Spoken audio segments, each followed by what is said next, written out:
नमस्कार प्रेक्षकांनो, चला तर एक प्रोमो बघूया घरोघरी मातीच्या चुली या मालिकेचा.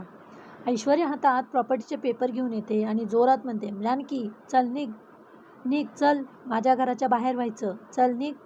तेवढ्यात तिथे सुमित्रा आणि नानासाहेब येतात. सुमित्रा म्हणते, काय झालंय? ऐश्वर्या म्हणते, गप ग म्हातारे. सुमित्रा चांगली शॉक होते. नानासाहेब जोरात ओरडतात, ऐश्वर्या. ऐश्वर्या म्हणते, ए मरशील ना म्हाताऱ्या. आणि दोघेही खूपच शॉक होतात. जानकी म्हणते, एक लक्षात ठेव ऐश्वर्या, प्रॉपर्टीचे 4 हिस्से झालेत समान. ऐश्वर्या म्हणते, असं तुला वाटतंय ग मूर्ख जानकी, पण आता ही सगळी प्रॉपर्टी आहे माझी आणि हे सगळं हे घरही माझ्या नावावर आहे. जानकी हे ऐकून टेन्शनमध्येच येते आणि घरामध्ये शोधाशोध करते. मग ते काहीही झालं तरी मला ते पेपर शोधावेच लागेल. आणि पर्समधून एक फोटो बाहेर पडतो.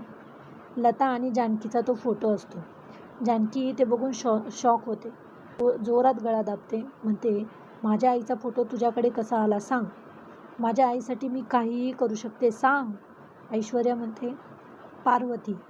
असा होता प्रोमो. आणि असेच नवनवीन प्रोमो बघण्यासाठी प्लीज आपल्या व्हिडिओला लाईक करा आणि चॅनलला सबस्क्राईब करा.